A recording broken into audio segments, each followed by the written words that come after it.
Welcome back to another reading and collecting of Crimson by me, Kendar, the Tiger Writes, and Ty, the Tiger Supervisor. Today we are doing chapter 47.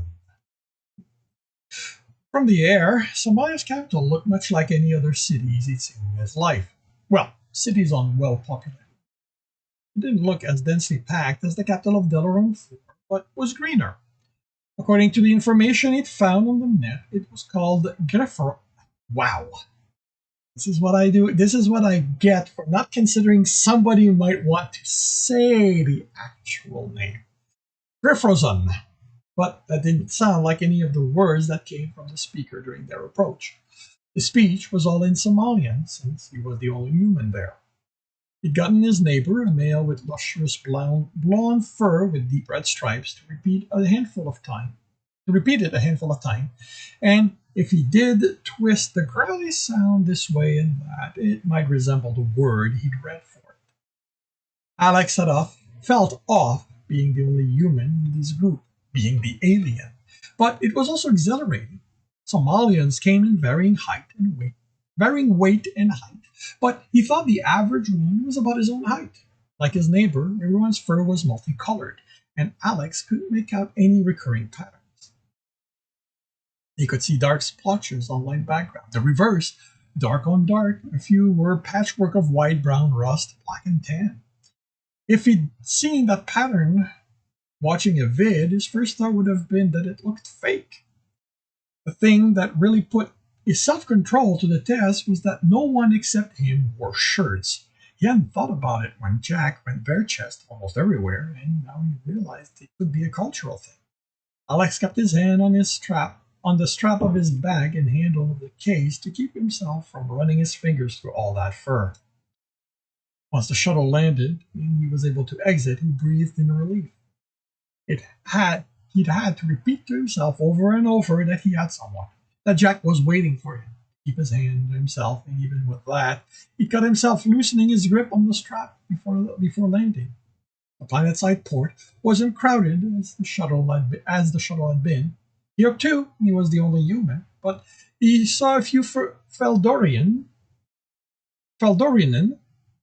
its lanky tree-like body towering over everyone. It looked around as if it was lost, referring to its datapad while it tried to get one of the Somalians' attention. Alex began moving in its direction to help. He knew a word or two of Feldorian, but he stopped himself. He had an appointment to keep. It wasn't like he was familiar with the city or even the port. Leaving the port, he came across an electronics store and stopped to see what they had. Everything was a few years out of date, but good quality.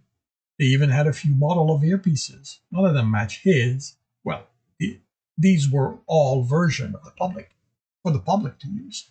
They needed to be configured to interact with specific system, while his would do all that work itself.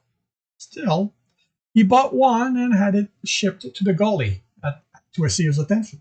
It would make her job a little easier, and once she was comfortable with it, she'd be able to find a better one. That done, he headed to the city to meet with someone who might be able to help him locate Tristan. During his flight down from the station, mainly as a way to keep himself distracted, he'd been able to locate the three Somalian who had crossed path with Tristan. One was dead. Alex hadn't thought to set that as one of the parameters for the search. The second one was on the other side of the planet. She was a mercenary who had been part of a team with Tristan decades before. The only way to reach her was a groundside vehicle. Somalians hadn't yet adopted shuttle technology to travel long distance, and the port in the capital was the only place set up for the larger models coming from the station to land. He contacted her, and she claimed not to remember any Tristan. She could have been lying, but her fur had been mostly white and with some tan in it through it. From his reading, Somalian's fur turned white as they aged. That and the trembling of her limb led Alex to think that it was just age and memory loss.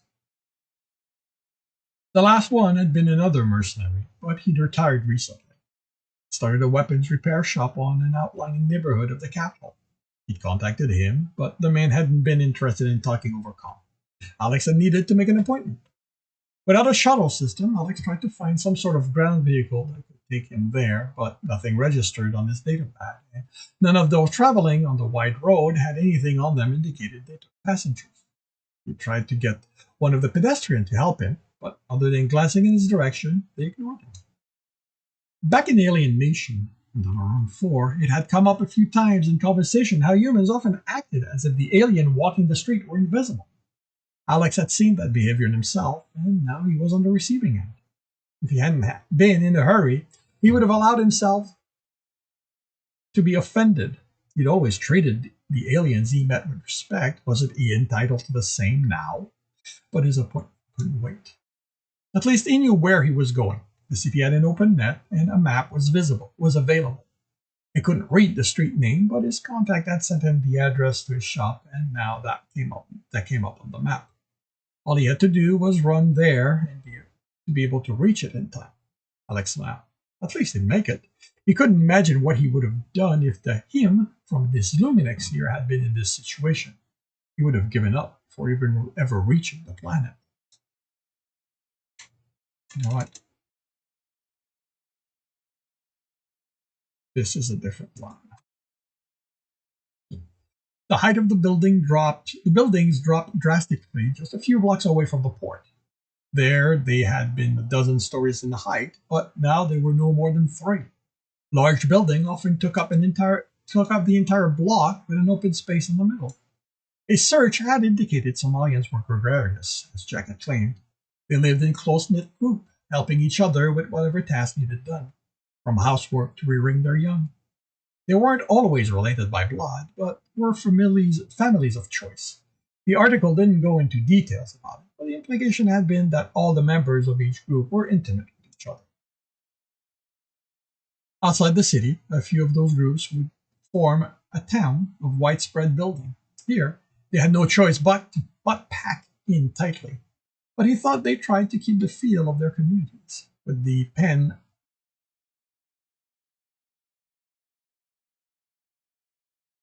the pen courtyard inside the structure. With the pen? I have no idea why that was there. With the courtyard inside the structure where children played under adult supervision. The one thing that caught him unprepared was that neither those children or adult wore any clothing. Alex looked away and hurried on, but he'd seen enough to know that Somalian women looked as much like human one below the belt as the men did. The quick sight had made him miss Jack again. He'd expected the buildings to spread further apart as he moved away from the port, like they did back on Delaware 4, or where his grandparents lived. Instead, by the time he reached the repair ship, wow. Well, that's a bad one to have slipped by my editor. By the time he reached the repair shop, the road was too narrow to let most vehicles through. At least not without damaging the sides. By the shop's entrance, a bike was parked, resting on its overpath. That was probably the only thing that could easily move down the alleyway. Looking at it, you got a sense it was a human vehicle. Hadn't seen any Somalian riding one on this way. Considering how minimal their clothing was, riding one probably wouldn't be safe for them. With a smile and a thought of how it might feel to ride on one holding onto Jack, he entered the shop. Finally, a woman said. It's about time you got here. Great, you're not him. She was human, a little shorter than Alex. She wore a leather jacket and pants, both with visible plates on them. She had a gun on her hip and was eyeing him in annoyance. Alex got a clear sense she was dangerous, and he moved his hand closer together in front of him. A relaxed pose, but one that put his hands close to the knives hidden in his sleeves. But she wasn't impressed with him. Go back outside and wait your turn. Alex felt the anger rise at the callous way she dismissed him. Pushed it down, his fingers reached in his sleeve to grab the hilt of the knife, and stopped himself. He had every right to be angry. He wasn't some nobody to be ignored. Not anymore. Wasn't ever going back to that. What did you say? He asked through clenched teeth. Told you to leave. She placed a hand on the butt of the gun. I got it first. Don't make me repeat myself. Alex took a step toward her. Lady, I have no idea who you are, but unless you plan on paying me, you don't get to order me around. She gave him a vicious-looking smile, her hand tightening on the gun. I'm the one with the gun. Those knives of yours aren't going to do anything against that. The only thing that smile did was make him angrier. Kept that controlled. Didn't want to be overwhelmed by it. He'd need to keep his hand for when she attacked him, and he had no doubt she would. Other than the gun, she didn't have any visible weapon.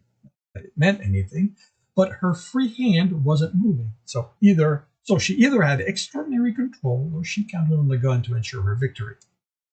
All he had to do was close the distance and he'd have the advantage. He didn't worry about her having hardened skin. His vibro knife would go through that easily enough. He hated making a mess of this shop, but he'd take her out quick and dirty. A low growl made them look away from one another to the Somalian standing behind the counter. No one fights in my shop. The growling gave his word an odd accent. The Somalian was Alex's height, sandy fur with black spot in it covered impressive muscle. His claws were out, not especially long compared to Alex's knife, but they were sharp. Jack used his instead of knives to cut his food. Alex slowly raised his hands. The woman turned, not taking her hand off the gun. She gave the Somalian the once-over. You Jeff Del Biro? She didn't seem impressed by what she saw. She didn't know anything about Somalian stocks, though. It was the only thing that explained how she ignored the tension in those muscles. The man was ready to jump the counter and cut her up. Move your hand, the Somalian growled. I don't have time for your posturing. I'm told you have. His growl deepened. He flexed his hand and the claws became longer. Alex took a step back in reflex. Those things were longer than Jack's. The woman finally seemed to realize the Somalian was serious and moved her hand away from the gun. Look, are you or aren't you Jeff Del Biro? She still sounded annoyed. The Somalian studied her for a moment. Then the growl lessened until Alex couldn't hear it anymore, but he still felt it in his bone. I am. Who are you? His voice now had just a hint of a purr to it. I'm Miranda Sunstar. I need you to... I don't know you. He interrupted her, pointed to Alex. You? Crimson. I called earlier. Jeff Del Biro nodded, pointed to Miranda. You'll leave. Call and make an appointment. Do I look like I have time to deal with that? How much is it going to cost me for you to get rid of him? Jeff Del Biro placed both hands on the counter. He leaned in, causing his claws to add furrows to those already there. You leave, or I throw you out. Alex moved aside. He didn't want to get in the way. Miranda made fist, and Alex thought he heard them creak. It could confirm she had hardened skin. He wondered how claws would fare against that, and how Jeff Del Biro would react if Alex tried to help him. Fine. She turned on her heel and stalked to the door. Don't expect to ever see me again. Somalian shrugged as the door closed. With the tension dissipating, Alex wondered where he'd heard the name Miranda Sunstar. Set it aside. Probably one of the crew had mentioned her. What do you want? Del Biro asked. The lack of tension didn't make his muscle look any smaller or any less fluffy. Alex stepped to the counter. I'm looking for someone you've worked with before. About 30 years ago. Objective? Tristan. Somalian's eyes narrowed. Why are you looking for him? I have unfinished business with him. The Somalian's ear straightened. Unfinished? Then my advice is to run in the opposite direction of where Tristan is.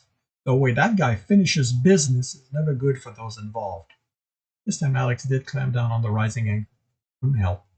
He did his best to keep his tone calm. Look, just tell me where he lives. I won't tell him I got the information from you. I'll deal with whatever happens when I find him. If I told you, he'd know.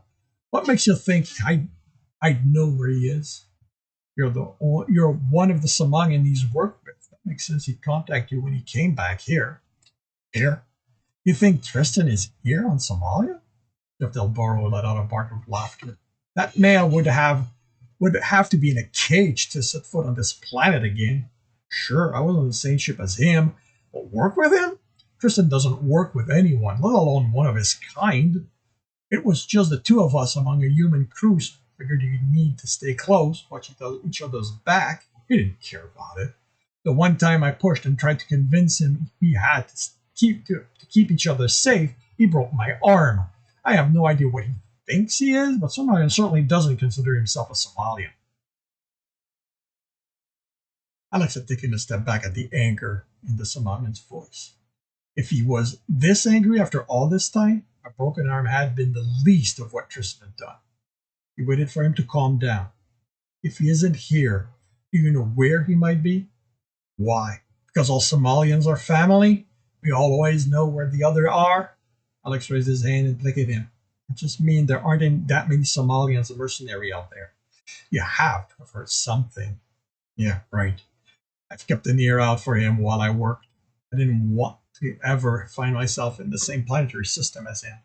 But you're out of luck. The last thing I heard was that he got caught and put on the prison ship that's flying around. Alex shook his head. He escaped.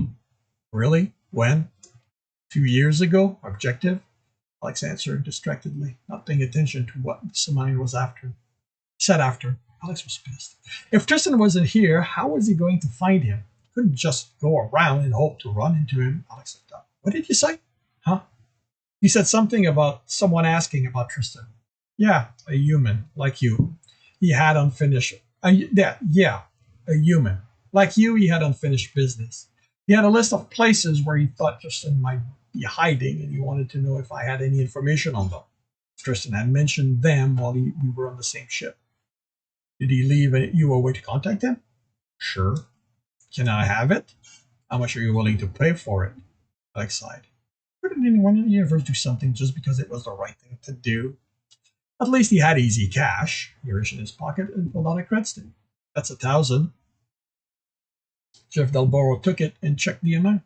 Alex was momentarily surprised when the Somalian didn't contradict him. He'd been certain Anders would have screwed him over, even with that. You want to find him that badly? I can sell you a 4-guard grenade for that kind of money. It's going to be quicker and less painful. So don't use that in the city. It should take out half a dozen blocks. I'll take the information. Somalian looked him in the eyes. You are going to get yourself killed.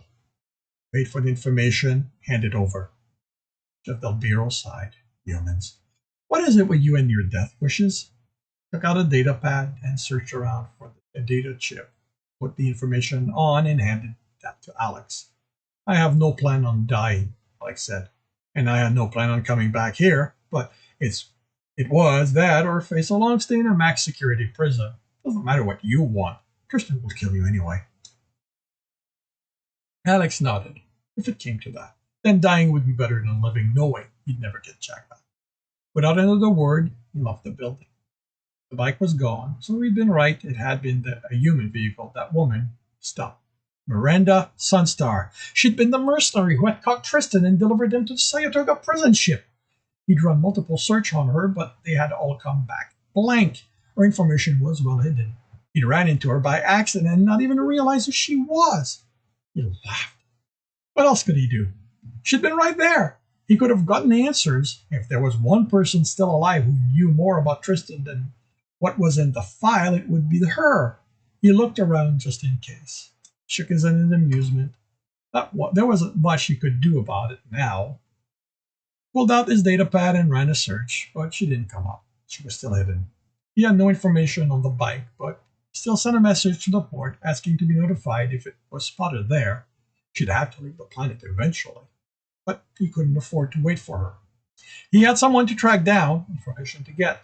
He had to make it to Bramolian 6 as quickly as possible.